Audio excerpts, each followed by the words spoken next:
화재 사건이나 사회 현안을 인물을 통해 조명하는 시간 피플입니다. 현행 근로기준법은 5인 미만 기업에는 적용되지 않습니다. 이런 빈틈을 노려 직원이 수십 명임에도 불구하고 회사를 여러 개로 쪼개 5인 미만으로 만든 위장사업체가 전국적으로 14만 5천여 개에 달하는 것으로 드러났습니다. 탈세와 근로자 인권 침해를 더는 두고 봐선 안 된다는 목소리가 나오는데요. 석대성 기자가 하은성 노무사를 만나 현장 실태에 대한 이야기를 듣고 왔습니다.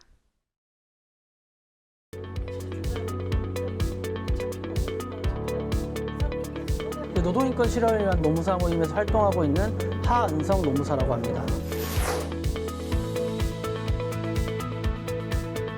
이 5인 미만 위장 사업장에 대한 실태가 좀 궁금한데요. 일단은 이제 대표적인 사례 몇 개만 말씀을 드리면 사업장을 여러 개로 쪼개는 경우가 있습니다.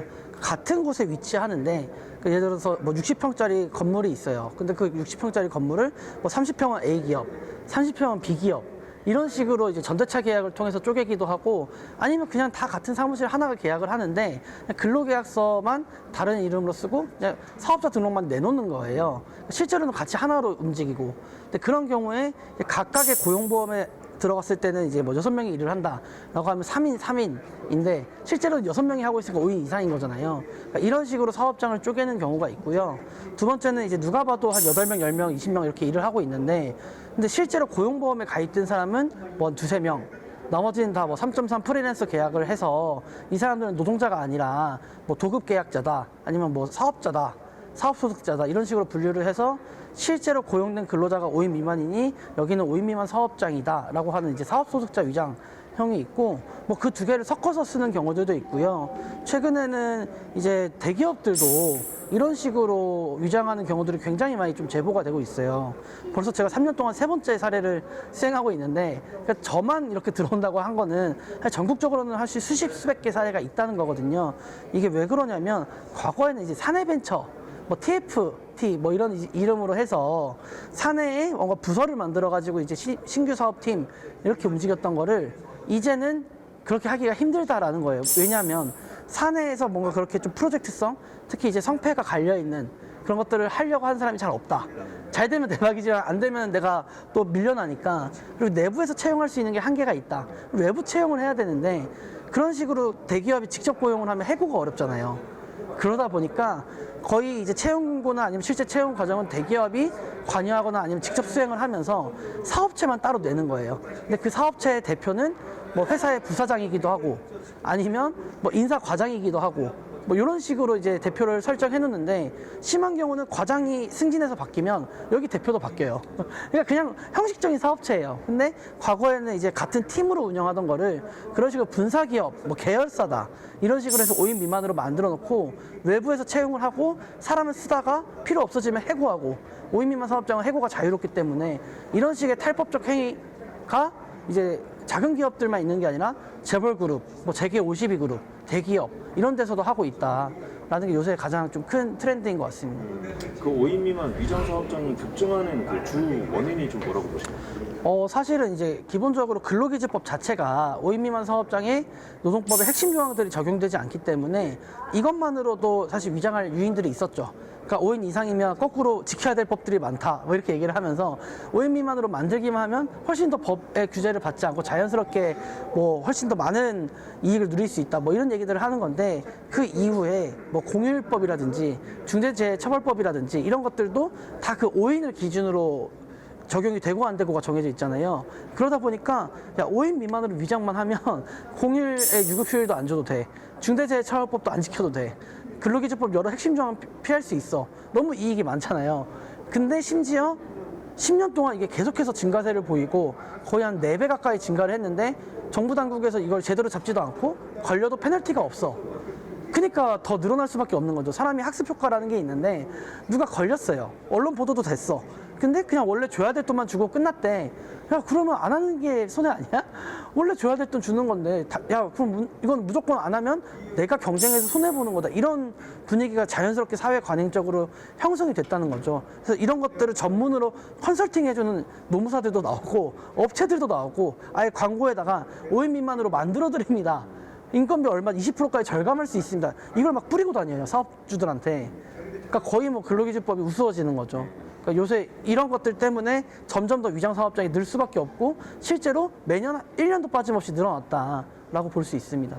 그 근로기준법 적용을 회피하는 아까도 좀 언급을 해주셨던 것 같은데 그 대표적인 위장 방식에는 좀 어떤 것들이 있고 네네. 그다음에 피해 사례 좀 듣고 싶거든요. 네. 그래서 일단은 이제 가장 크게 두 개로 나누면 그러니까 노동자가 아닌 사업소득자로 위장하는 방식이 하나가 있고요. 두 번째는 이제 사업장을 여러 개로 쪼개는 방식인데 이것도 예를 들어서 내가 뭐 슈퍼를 하는데 슈퍼를 하다가 슈퍼가 너무 잘 돼. 다른데 슈퍼를 냈어요. 근데 여기서 채용한 사람을 여기가 갑자기 땜빵을 필요한데 새로 구하기가 싫으니까 야 너 저기 내가 하고 있는 다른 사업체인데 좀 해줘 뭐 이런 식으로 하는 경우만 있냐? 사실은 그렇지가 않습니다. 이렇게 뭔가 하는 과정에서 뭐 운영상의 어쩔 수 없는 그런 겹침 또는 이제 운영상의 실수 뭐 인사 노무 관리 이런 식으로 변명을 하는 사업체들이 있는데 요새 늘어나고 있는 그런 적발 사례들은 더 조직적으로 아예 처음부터 설계된 사례들이 있어요. 예컨대 그 기업의 가치 사슬이라고 하죠. 과거에 이제 수직적 통합, 수평적 통합 이런 게 있는데 저는 이거에 빗대어서 뭐 수직적 분리, 수평적 분리. 그래서 원래 원자재만 하던 업체가 공격적으로 판매를 한다거나 아니면 이제 제조만 하던 업체가 원자재 가격이 너무 올라가니까 직접 원자재를 하거나 이게 뭐 직업의 자유다라고 할 수 있는데 직업의 자유가 되려면 각각을 다 분리해서 운영을 하면 돼요. 근데 그 안에서 섞어버리고 인사노무도 섞고 회계도 섞고 그다음에 여기서 승진하면 갑자기 여기 점장이 되고 이렇게 엉터리로 운영을 하면서 이익은 이익대로 누리고 근데 책임은 지지 않는 이런 게 문제다라고 보는 거죠. 뭐 일선에서 또 노동하시는 분들 근로자들의 의견을 많이 듣고 계시는데 이 증언을 들으시면서 뭐 되게 충격적이었다던가 아니면 이런 개선이 좀 시급하다라고 느끼시는 사례가 좀 있을까요? 사실은 5인 미만 사업장에도 적용되는 조항들이 있잖아요. 더 심각한 거는 그것조차 지켜지지 않는다는 거예요. 왜냐하면 이제 괴롭힘에 대해서 신고도 못하고 뭐 말 한마디 잘못했다고 아무런 이유 없이 해고도 당하고 다툴 수도 없고 이러다 보니까 그러면 당연히 이제 원래 지켜져야 될 휴게 시간이라든지 뭐 급여 명세서라든지 이런 게 만약에 불만이 있어도 이거 괜히 말했다가 이거 몇만 원 뭐 받으려고 했다가 해고당하면 다른 데를 갈 수가 없으니까 다 참는 거예요. 사실은 이 근로기준법이 제대로 적용되지 않는다라고 할 때 이 적용이 배제되어 있는 법들만 그런 게 아니라 적용이 되어 있는 법들조차도 이런 식으로 사실상의 형해화되는 게 있는 거죠. 그리고 심지어 더 심각한 사례들이 뭐냐면 그러니까 예를 들어서 아무리 뭐 근로시간에 그런 연장근로 제한이 없다라고 하더라도 인간적으로 일주일에 80시간, 90시간 일을 하면 그러니까 순수 근로시간만 사람이 살 수 없다 이런 생각들은 당연한 거잖아요. 뭐 일주일에 6번 출근하는데 12시간씩 뭐 72시간 그다음에 7일 연속 출근하면 84시간 아니면 거기 연장 근무까지 해서 뭐 100시간 이런 사례들이 있다는 거예요. 그러니까 이런 정말 말도 안 되는 그러니까 법이 있고 없고를 떠나서 인간이라면 야 이렇게 사람을 이렇게 쥐어짤 수 있나? 라는 게 5인 미만 사업장에는 특히 더 있다라는 거죠. 그러니까 당연히 5인 미만 위장 사업장도 마찬가지고 결국에는 이렇게 그 법의 무법지대화가 되면 그로 인해서 얻는 사업주의 이익이 있을 것이고 결국에는 그랬을 때 다른 업체들도 야 다들 저렇게 하는데 내가 법을 지키면 손해 아니야? 그렇게 퍼져나가는 거죠. 그래서 좀 비슷한 사례, 비슷한 유형 그런 것들을 굉장히 많이 보이고 있습니다. 그리고 그 고용노동부에서 자리 확보가 쉽지 않다 뭐 이렇게 얘기도 하고 있는데 그런 거에 대해서는 좀 어떻게 보십니까? 근데 의원실이 받는 자료를 고용노동부나 고용노동부 장관이 못 받는다? 라는 거는 조금 오히려 그게 만약에 진실이라고 하면 우리한테 하소연을 하거나 문제를 폭로해야죠. 그러니까 이런 감독이 필요한데 국세청이 협조를 안 해줘서 노동시장에 문제가 생겼다. 근데 그렇게 얘기하지 않고 오히려 역으로 우리가 이런 문제가 있지 않냐라고 하면 국세청이 자료를 잘 안 줘서 어렵다. 방어적으로 나온단 말이에요. 그러니까 지금도 막 국정감사라든지 사회적 이슈가 되면 하기도 합니다.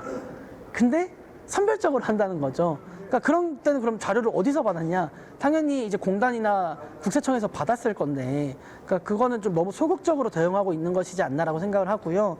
특히 작년에 이 법이 개정이 돼서 올해 10월 23일부터는 그 자료 요구를 공식적으로 고용노동부 장관이 할 수 있게 되었어요. 정말 그러면 지금까지는 이게 입법에 근거가 없고 자료를 받기가 힘들어서였다라는 게 핑계가 아니려면 올해 10월에는 이제 해야 된다라는 거죠. 그러면 10월 23일에 자료 요구를 하더라도 그 전부터 미리 소통을 해서 법상 요구하는 건 이때지만 미리 좀 자료를 만들어 놔라. 그래야 이제 연말에 바로 준비를 해서 26년에 정말 이걸 제대로 기획 감독을 하겠다. 뭐 이런 논의가 있기를 저희는 기대를 하는 건데 실제로 노동부가 그 정도의 의지를 보여줄지는 아직 미지수라고밖에 할 수 없을 것 같습니다. 네. 그리고 아까 임금체불 방지법 얘기 잠깐 해주셨는데 이 국내 사례를 참고했을 때 5인 미만 이 사업장 문제를 해결하기 위해서는 어떤 또 다른 입법이나 정책이 좀 필요하다고 보십니까? 일단 기본적으로 이 5인이라는 단일한 그 수로 사업장의 근로기준법을 달리 적용하는 것 자체가 거의 입법적으로 없어요. 비교 법학적으로 보더라도 일본은 사업의 종류로 하다가 지금 그걸 폐지를 했고, 그다음에 다른 데는 이제 뭐 사업장의 근로자 수, 매출 뭐 여러 가지를 따지는데 이 5인이라는 숫자 하나로 차별 적용하는 거는 정말 전례가 없고요. 왜 또 문제가 생기면 5인이 영세하다 뭐 이런 이제 프레임들이 있는데 병의원이라든지 부동산업이라든지 뭐 이런 사내벤처라든지 정말 영세하지 않은 곳들이 있단 말이에요. 그러니까 정말 영세성 때문에 법을 차별적으로 적용한다는 말이 맞으려면 그럼 그런 업체들에 대해서는 어떻게 대할 것이냐, 근데 그런 기준들이 없다라는 거죠. 또 하나는 이제 미국의 사례가 있는데 미국은 우리나라랑 조금 그 세금 체계가 다르긴 한데 이 사업 소득자 위장을 국세청이 같이 잡습니다, 노동부랑. 그러니까 뭐냐면 탈세라고 봐요. 그럼 통계가 확보되어 있지도 않고, 그럼 마찬가지로 뭐 입법적으로 법이 개정이 필요한 부분을 개정을 해야겠지만 그 이제 국세청하고 그다음에 공단하고 그다음에 노동부가 같이 협력해서, 왜냐면 요새 또 4대 보험료, 그러니까 국민연금이나 이런 건보료 같은 문제들이 있잖아요. 그런 거에 문제가 있어요. 왜냐면 사업주 부담분의 건보료나 연금료를 안 내는 거기 때문에 뭐 고용보험이나 산재도 마찬가지지만 제대로 내게끔 하자.